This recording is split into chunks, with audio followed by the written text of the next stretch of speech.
नमस्कार, मनी गुरु की इस खास पेशकश में आप सभी का स्वागत है। मैं हूं स्वाति रायना। आपको तो मालूम ही होगा कि लाइफ इंश्योरेंस और खास तौर पर टर्म प्लान लेना आपके लिए कितना जरूरी है, लेकिन आपको टर्म प्लान लेने का सही तरीका मालूम है? मतलब टर्म प्लान आप कितना लें, कब लें, टर्म प्लान के साथ कौन से राइडर्स या बेनिफिट्स आपके लिए सही हैं, टर्म प्लान 60 साल की उम्र के बाद भी आपको कंटिन्यू करना चाहिए कि नहीं, अगर कंटिन्यू करना चाहिए रिटायरमेंट के बाद भी तो कितने साल तक टर्म प्लान आपको जारी रखना चाहिए और प्रीमियम में इसका क्या फर्क पड़ेगा, साथ ही साथ रिटर्न ऑन टर्म इंश्योरेंस ये क्या प्लान है, इस पर भी हम आज चर्चा करेंगे। हमारे साथ दो खास मेहमान हैं। सबसे पहले उनका परिचय करा दें। हमारे साथ आज है फिनसेफ इंडिया के फाउंडर मृण अग्रवाल और साथ ही फिनवाइज की फाउंडर प्रतिभा गिरीश। दोनों का बहुत स्वागत करते हैं मनी गुरु के आज के इस खास शो में और शुरुआत करते हैं आज के शो में क्या खास है। आज हम शो में समझेंगे टर्म प्लान कौन सी उम्र तक लेना है सही, साथ ही जानेंगे 30 साल का टर्म प्लान कैसे करें भुगतान, क्या है return of premium term plan के फायदे, साथ ही आज के शो में यह भी समझेंगे टर्म प्लान के साथ कौन कौन से राइडर आप लें।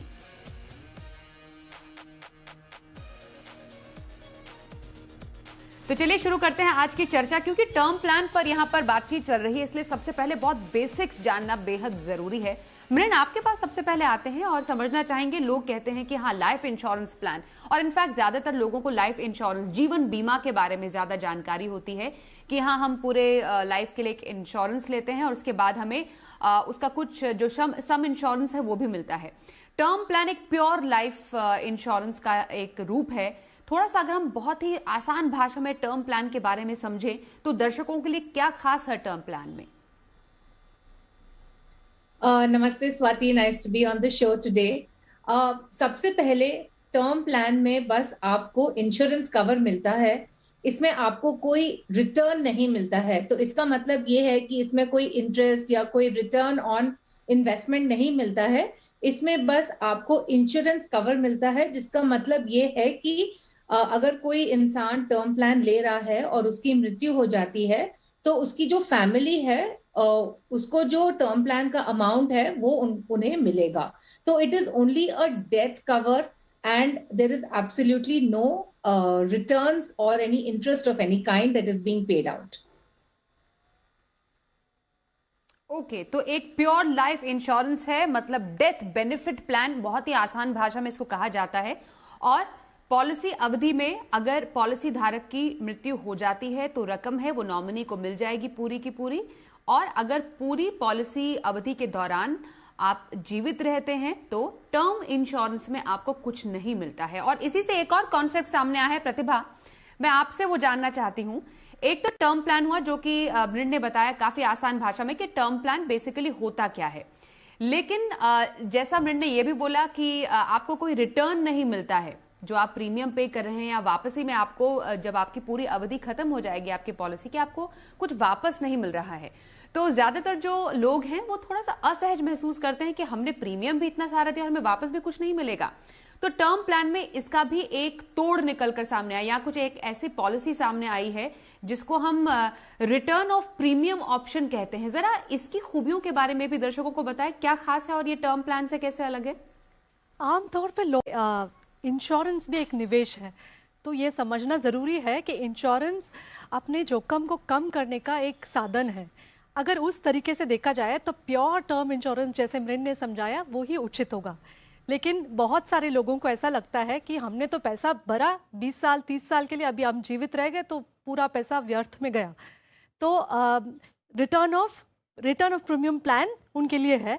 लेकिन रिटर्न ऑफ प्रीमियम अगर आप चाहते हैं तो आपने जितना भी प्रीमियम भरा 20 साल या 30 साल, जितना समय अवधि के लिए आपने भरा, अगर आप जीवित रह गए तो पूरा जितना प्रीमियम आपने भरा आपके टर्म के एंड में आपको वापस मिल जाएगा। लेकिन क्या ये लेना चाहिए?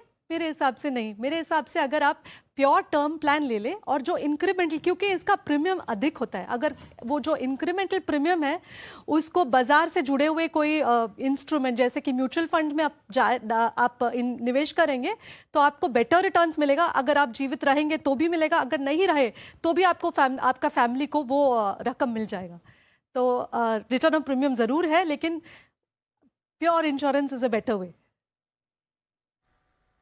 ओके, लेकिन क्योंकि जो इंश्योरेंस कंपनीज हैं वो इस तरीके के प्लान लेकर आई हैं जिनको return of premium term plan, बहुत ही आसान भाषा में इसको ट्रॉप कहा जाता है, TROP। तो टर्म इंश्योरेंस का जो ये एक और ऑप्शन है, अगर मानिए किसी को लेना भी है, आप कह रहे हैं कि टर्म प्लान ज्यादा बेटर है, प्योर इंश्योरेंस फॉर्म है, लेकिन मानिए किसी को लेना भी है तो एक तो किसके लिए ये एक अच्छा ऑप्शन हो सकता है और उनके लिए फायदे क्या हो सकते हैं ऐसी पॉलिसी के जिसमें उनको रिटर्न भी मिल जाए और एक प्रोटेक्शन भी है? जिनको लगता है कि मैं इंश्योरेंस ही ना लूं क्योंकि मेरा पैसा बर्बाद हो जाएगा, मेरा मृत्यु होने का चांस ही नहीं है, तो वो अपनी फैमिली को कवर नहीं कर पाते, उनके लिए ये बहुत अच्छी बात है कि उन्होंने जितना भरा है वही पैसा उनको वापस मिल जाएगा। मतलब अगर आप जीवित रह गए तो आपका जो भरा हुआ प्रीमियम है वो वापस मिल रहा है। सिर्फ ये आपको याद रखना है कि टाइम वैल्यू ऑफ मनी भी कुछ होता है। जो आपने आज पैसा भरा है वो उसका वैल्यू 30 साल बाद उतना ही नहीं रहता, लेकिन जितना आपने भरा उतना ही मिलेगा। आपको एक तसल्ली होती है कि मैंने फ्री में नहीं पैसा भरा, अगर मैं जीवित रहता हूं तो मुझे पैसा वापस मिलता है। उन लोगों के लिए बहुत अच्छा है ये return of premium plan. Okay, तो हमने टर्म प्लान और return of premium term plan के बारे में समझा कि बेसिकली ये दोनों है क्या, दोनों में डिफरेंस क्या है। अब मुझे एक बात बताइए मृन, मैं आपके पास आ रही हूं। यहां पर सबसे ज्यादा जब हम टर्म इंश्योरेंस लेते हैं हमें कुछ फैसले करने होते हैं इंश्योरेंस से जुड़े हुए। एक ये है कि हमें कितनी उम्र तक एक टर्म प्लान लेना चाहिए। ये तो हमें मालूम है कि टर्म प्लान आप जितना जल्दी लें उतना अच्छा है, लेकिन ये उससे भी इंपॉर्टेंट सवाल है कि हम कितनी ड्यूरेशन तक और कितनी उम्र तक लें टर्म प्लान। और इसमें भी सबसे ज्यादा पूछे जाने वाला सवाल ये होता है कि क्या 60 साल के बाद या फिर रिटायरमेंट, जो एक स्टैंडर्ड एज कही जाती है 60 साल, उसके बाद भी क्या टर्म प्लान कंटिन्यू करना चाहिए? एक्चुअली ये आपके गोल्स के ऊपर डिपेंडेंट है, क्योंकि सबसे पहले टर्म प्लान खरीदना अच्छा है, बट आपको राइट अमाउंट भी खरीदना है और राइट पीरियड के लिए भी खरीदना है। तो अगर हम राइट अमाउंट के बारे में बात करते हैं तो वो अमाउंट आप किसी भी इंश्योरेंस कंपनी की वेबसाइट पर जा सकते हैं। एक HLV कैलकुलेटर आपको उधर मिलेगा, which is human life value calculator. अब अगर हम देखते हैं ह्यूमन लाइफ वैल्यू कैलकुलेटर है क्या, this is basically taking into account कि आपके जो एक्सपेंसेस हैं और आपके जो गोल्स हैं वो सारे मीट होने चाहिए फैमिली के लिए आपके बाद भी। तो इसीलिए सबसे पहले तो आप कैलकुलेट कर लें कि आपको कितना इंश्योरेंस चाहिए, बट कब तक आपको लेना चाहिए, कितना टर्म लेना चाहिए, इस डिपेंडेंट कि आपके फाइनेंशियल गोल्स कब खत्म हो रहे हैं। तो मान लीजिए कि आपकी उम्र 35 है और आपके गोल्स खत्म हो रहे हैं व्हेन यू आर 65, तो सर्टेनली अगर आप बस 60 साल तक लेंगे तो वो 5 साल के लिए आपको कवरेज नहीं रहेगा, और अगर उन 5 सालों में कुछ हो गया तो आपकी फैमिली को काफी कठिनाई हो सकती है। तो इसीलिए ये बहुत जरूरी है कि आप देखें कि आपके जो फाइनेंशियल रिस्पॉन्सिबिलिटीज हैं, जैसे चिल्ड्रंस एजुकेशन, चिल्ड्रंस मैरिज, जो आपकी सारी रिस्पॉन्सिबिलिटीज हैं वो कब खत्म हो रही हैं, उतने टाइम के लिए फॉर श्योर आपको इंश्योरेंस कवर होना चाहिए। और वैसे भी आई फील कि एटलीस्ट 70 या 75 तक आपको इंश्योरेंस कवर लेना चाहिए। ये आपने मृन बहुत इंपॉर्टेंट बात यहां पर कही है, क्योंकि टर्म प्लान कितने साल तक, उम्र तक लेना है। शायद हो सकता है इसमें जो पॉलिसी मेकर्स हैं या जो कंपनीज हैं उनको भी शायद इस बात पर गौर करना चाहिए, ऑलरेडी कर भी रहे होंगे। एक तो जो लाइफ एक्सपेक्टेंसी है वो बढ़ती जा रही है, दूसरा लोगों के लाइफ में जो जैसे शादी जैसे और बच्ची जैसे इवेंट्स हैं वो काफी देरी से आ रहे हैं। मतलब अगर शादी लेट से होगी, बच्चे बड़े होंगे तब तक जब तक आप ऑलमोस्ट सीनियर सिटीजन बन रहे होंगे, और बच्चों की शादी भी लगभग उसके बाद होगी। दैट मीन्स 60 साल तक जरूरी नहीं है हर किसी की जिम्मेदारियां पूरी हो, और बहुत सारे अगर आपकी जिम्मेदारियां सर पर हैं तो टर्म प्लान एक बेटर ऑप्शन रहता है, जिसको मृन ने काफी अच्छे ढंग से बताया। अब कितना टर्म प्लान या कितना टर्म कवर किसी को आइडियली लेना चाहिए प्रतिभा, ये एक और सवाल होता है। अगर हम 20 से शुरू करें और अगर मानिए एक स्टैंडर्ड एज हमने अराउंड 65 ईयर्स रखी है, तो एक कोई स्टैंडर्ड रूल है जिसको फॉलो किया जाना चाहिए जब हमें एक टर्म प्लान लेना है? एक्चुअली थंब रूल एक होता है 8 to 10 times your annual salary, उतने का तो इंश्योरेंस लेना चाहिए। लेकिन अगर आप कोई 20 का है और उनका कोई फाइनेंशियल डिपेंडेंसी नहीं है, कोई आर्थिक रूप से उन पे निर्भर ही नहीं है, तो उनको शायद टर्म प्लान की ज़रूरत नहीं है 20s में, अर्ली 20s में। बट जैसे जैसे उनका जिम्मेदारियां बढ़ता है, जैसे शादी करते हैं या फिर बच्चों का एजुकेशन या पेरेंट्स का आर्थिक जिम्मेदारी उठा रहे हैं, तो वो सब का वैल्यू उन्हें कैलकुलेट करना पड़ता है और उसके हिसाब से वो इंश्योरेंस ले। 8 to 10 times is a good thumb rule. But अगर ये बात बहुत भूल जाते हैं लोग कि कर्जा लिया है, होम लोन लिया है या कोई भी पर्सनल लोन, क्रेडिट कार्ड का बहुत बड़ा लोन है, वो कर्जे को भी आपको ऐड करना है। तो आपको सोचना है कि मेरे बाद मेरे बच्चों का क्या होगा, उनका पढ़ाई का, उनका शादी का, मेरे जीवन साथी का क्या होगा, मेरे कर्जे का क्या होगा, मेरे माँ बाप का क्या होगा, और ये सब को ऐड करते हुए एक रकम पे अगर आप अराइव करेंगे तो वो उचित होगा। ओके, तो 60 के बाद टर्म प्लान की चर्चा मृण ने की, और कितना टर्म प्लान आपको लेना चाहिए एज वाइज, ये लगभग एक स्टैंडर्ड रूल 8 से 10 गुना आपकी सालाना आय का होता है। अब मृण एक बात बताइए, जैसे हस्बैंड वाइफ हैं और यूजुअली कहते हैं, और क्योंकि हमारी पेट्रियार्कल सोसाइटी है और जो यूजुअली जो मेल मेंबर्स हैं घर के, वो सबसे पहले लाइफ इंश्योरेंस और टर्म प्लान लेते हैं, क्योंकि ये तो फैक्ट है, क्योंकि ज्यादातर इंडियन घरों में मेल मेंबर्स ही प्राइमरी ब्रेड विनर्स होते हैं। लेकिन अगर एक महिला काम भी कर रही हो या अगर काम नहीं भी कर रही हो, क्योंकि उनकी तो लाइफ स्पैन यूजुअली अगर फैक्ट्स के आधार पर भी जाएं वो ज्यादा होती है पुरुषों के मुकाबले, उनके लिए टर्म प्लान लेना कितना जरूरी है? क्या दोनों हस्बैंड वाइफ टर्म प्लान ले, ये एडवाइजेबल है? बिल्कुल, क्योंकि अगर कोई महिला है जो काम कर रही है तो वो भी कंट्रीब्यूट कर रही है हाउस होल्ड इनकम के लिए, एंड हाउस होल्ड एक्सपेंसेस भी चल रहे हैं उनके इनकम की वजह से। सो सर्टेनली उनको भी टर्म प्लान लेना चाहिए, और हाउस वाइफ्स के लिए भी टर्म प्लान होना चाहिए या उनको लेना चाहिए। ज्यादातर हमने देखा है कि जो मेल मेंबर हैं, बिकॉज वो प्राइम अर्निंग मेंबर हैं, जैसे आपने कहा, उनके लिए ही दे थिंक कि बस उनके लिए टर्म प्लान ले लेंगे तो काफी है। बट आपको ऐसा भी सोचना चाहिए कि जो होम मेकर हैं, they are contributing in a very big way, and I don't think that you can really attach a value to what they are contributing, because जो होम मेकर्स हैं, they take care of the house, they take care of the family members as well, and while इसकी really value नहीं लगा सकते हैं, but अगर ये home maker की डेथ हो जाती है, then family will need to hire outside people to take care of all of these matters, right? So इस वजह से होम मेकर्स के लिए भी टर्म इंश्योरेंस बहुत जरूरी है। प्रतिभा, इस पर मैं आपका भी टेक लेना चाहूंगी। आपसे जो आपकी फीमेल क्लाइंट्स बात करती हैं, उनके एजेंडा में, उनके फाइनेंशियल प्लानिंग में एक लाइफ इंश्योरेंस या एक टर्म प्लान कितना प्राइमरी है? मतलब फाइनेंशियल गोल्स का हिस्सा या फाइनेंशियल प्लानिंग का हिस्सा क्या टर्म प्लान ज्यादातर फीमेल क्लाइंट्स के प्लानिंग में होता है? सरप्राइजिंगली फीमेल क्लाइंट्स पहले अपने बच्चों के बारे में सोचते हैं, तो वो अपने हस्बैंड के टर्म इंश्योरेंस से पहले अपने इंश्योरेंस की सोचते हैं कि कल मैं नहीं रहूंगी तो कुछ तो मेरे बच्चों के लिए मुझे रखना है, तो पहले अपना इंश्योरेंस ले लेते हैं, टर्म प्लान लेते हैं। उसके बाद हम याद दिलाते हैं, देखो आपके लिए भी ज़रूरी है कि अपने फैमिली में दोनों का इंश्योरेंस रहना चाहिए। तो जो कमा रहे हैं वो कमा सकते हैं, तो इंश्योरेंस भी लेना बहुत ज़रूरी है, ना सिर्फ बच्चों के लिए। कभी कभी फीमेल क्लाइंट्स जो हैं वो अपने पेरेंट्स को सपोर्ट कर रहे होते हैं, तो 2 इंश्योरेंस लेते हैं वो, एक जिसमें नॉमिनी चिल्ड्रन है और एक जिसमें पेरेंट्स नॉमिनी होते हैं।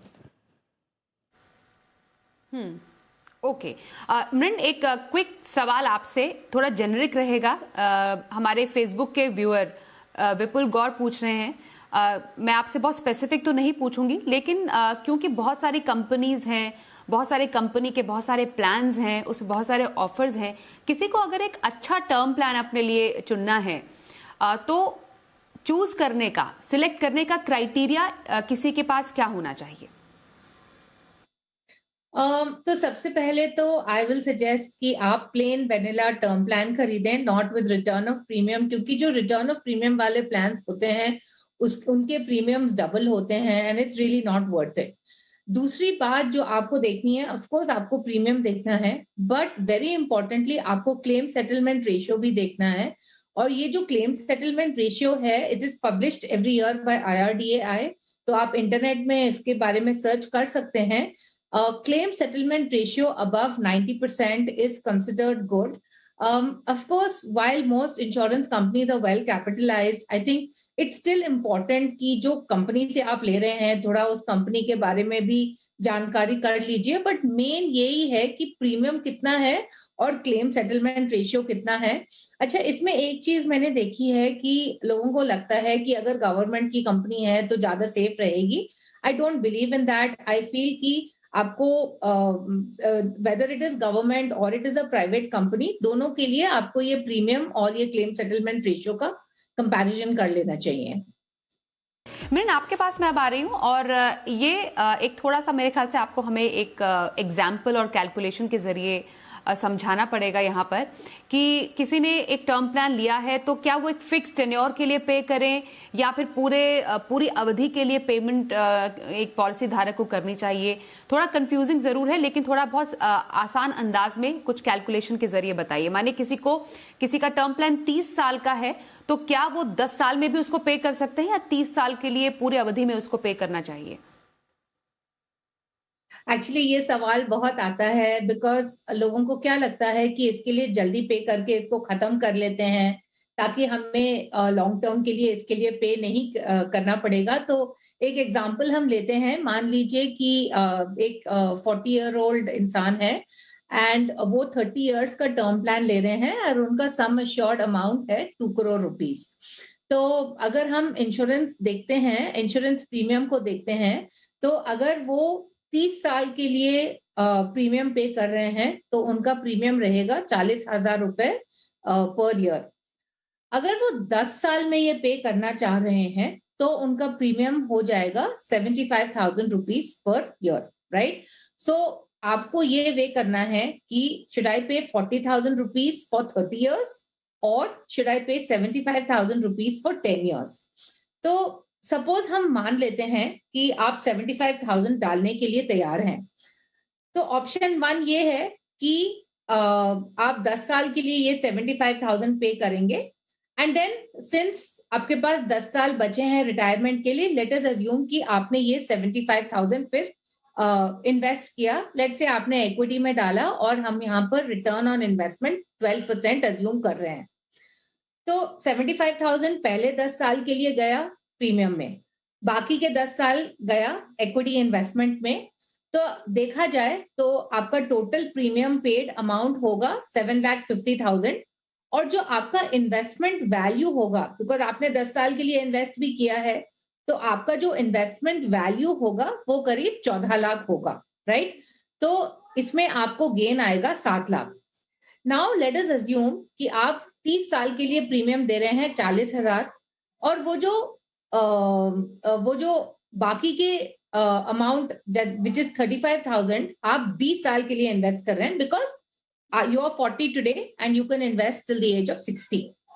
इसमें अगर हम देखते हैं आपका टोटल प्रीमियम अमाउंट है 12 लाख रुपए, बट आपका return on investment is almost around 29 lakhs, which means कि आपके पास एक्स्ट्रा अमाउंट होगा 17 लाख.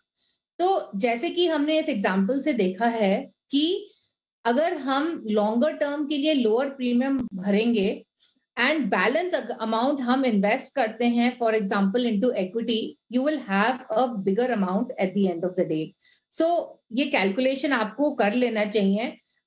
इसमें और कोई तरीका नहीं है जानने का कि कौन सा ज्यादा बेहतर तरीका है. आपको ऐसा एक कैलकुलेशन करके ही पता करना पड़ेगा. एंड आई ऑलवेज सजेस्ट, क्योंकि टर्म प्लान में आपको कोई इंटरेस्ट या कोई रिटर्न ऑन इन्वेस्टमेंट नहीं मिल रहा है, and that's why it does not also make sense to pay up for it in a limited period. आपको हर समय जितने सालों का टर्म प्लान ले रहे हैं उतने सालों का ही पेमेंट पीरियड भी लेना चाहिए. ओके. अब ये तो हमने एक गणित समझ लिया टर्म प्लान का. फिक्स्ड आप अमाउंट पे टेन्योर के लिए पे करें या पूरे अवधि के लिए आपको टर्म प्लान में आपको पेमेंट करनी चाहिए. प्रतिभा, आपसे जानना चाहेंगे, क्योंकि हम राइडर्स की बात कर रहे हैं, हमने एक टर्म प्लान बेसिक ले लिया और उसमें कुछ राइडर्स भी आजकल काफी कंपनीज हैं जो कि ऑफर करती हैं. सबसे पहले कौन कौन से राइडर हैं जिसको एक पॉलिसी धारक को ध्यान में रखना चाहिए? बहुत इंपॉर्टेंट राइडर है क्या? Critical illness rider. लोग सोचते हैं मेरे पास तो हेल्थ इंश्योरेंस है तो मैं सॉर्टेड हूँ, मुझे क्रिटिकल इलनेस की ज़रूरत नहीं है। क्रिटिकल इलनेस अलग ही एक राइडर है जिसके बारे में अभी हम बात करते हैं। दूसरा है टर्मिनल इलनेस राइडर। जैसे आप बहुत बीमार हैं और तो आपका मृत्यु होने वाला है 12 मंथ्स के अंदर, तो आपका सम इंश्योर्ड से कुछ पैसे आपको मिल जाएंगे। तीसरा है एक्सीडेंटल डिसेबिलिटी राइडर। तो ये इंश्योरेंस खरीदते वक्त हम यही सोचते हैं कि हमारे बाद हमारे परिवार का क्या, हमारे पर जो निर्भर है उनका क्या।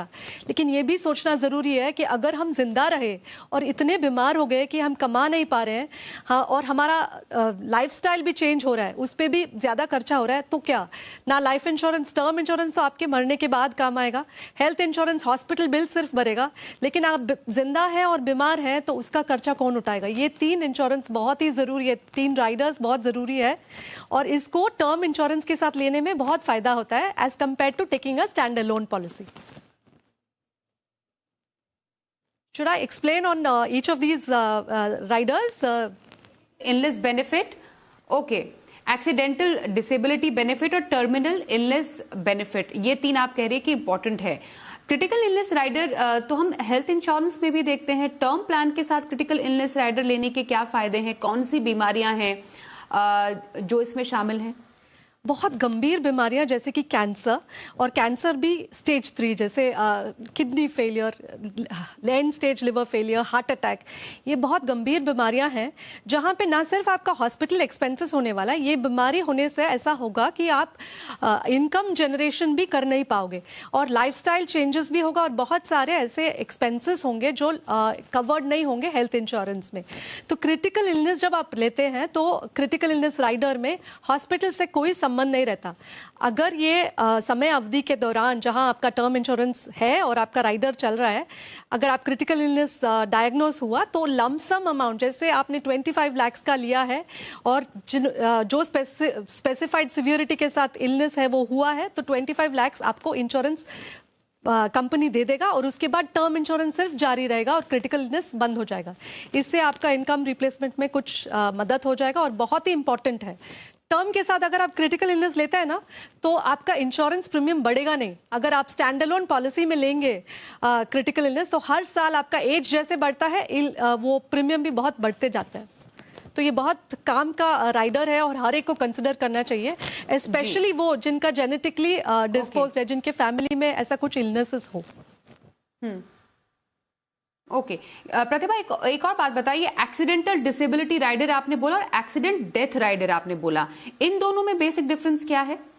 लोग एक्चुअली बहुत कंफ्यूज हो जाते हैं। एक्सीडेंट डेथ बेनिफिट ले लेते हैं कि उनको अगर एक्सीडेंट से उनका डेथ हुआ तो ज़रूरी नहीं है कि उनकी फैमिली को ज़्यादा कॉर्पस लगेगा। अगर उन्होंने अच्छी तरह से प्लान करके इंश्योरेंस रकम तय किया है तो उतना ही पैसा लगना है, भले अपघात से हो भले ही नेचुरल डेथ हो, उतना ही पैसा उनकी फैमिली के लिए ज़रूरत है। लेकिन एक्सीडेंट डिसेबिलिटी तब काम आता है जब आप जिंदा हो, आपके एक्सीडेंट की वजह से आपको इतना चोट पहुंचा कि आप अपने इनकम नहीं जनरेट कर पा रहे हो, तो एक फिक्स्ड अमाउंट जो है 5 इयर्स 10 इयर्स के अवधि के लिए इंश्योरेंस कंपनी देता है। ये बहुत जरूरी है क्योंकि आप जिंदा हो और आपकी टर्म इंश्योरेंस काम नहीं आने वाला है। तो डिसेबिलिटी राइडर के लिए आप ओके ओके मृण, कंक्लूडिंग रिमार्क्स आपसे लूंगी, समय थोड़ा कम है इसलिए संक्षिप्त में जवाब चाहूंगी आपसे कि ऐसा कोई राइडर एक स्टैंडअलोन बेनिफिट के तौर पर ले या फिर मतलब बेसिकली राइडर के तौर पर ले या स्टैंडअलोन लेना सही रहता है? वेल आई थिंक ये थोड़ा मुश्किल है कहना, बिकॉज अगर हम क्रिटिकल इलनेस, तो क्रिटिकल इलनेस बहुत जरूरी है लेना, बट स्टैंडअलोन में ये बेनिफिट है कि आपको ज्यादा इंक्लूजन मिल जाएंगे। बट जैसे प्रतिभा ने कहा कि जब आप टर्म के साथ लेंगे तो इसका कॉस्ट नहीं बढ़ेगा, तो आपको सोचना पड़ेगा based on your families medical history and everything, आपको डिसाइड करना पड़ेगा उसके बेसिस पर।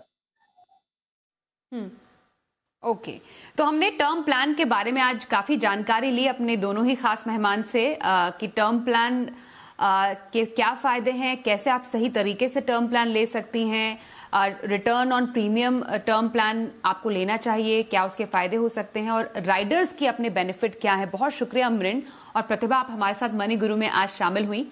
तो इसी के साथ आज के इस एपिसोड में बस इतना ही। वक्त एक ब्रेक का हो गया है, पर खबरों का सिलसिला जारी रहेगा। देखते रहिए जी बिजनेस।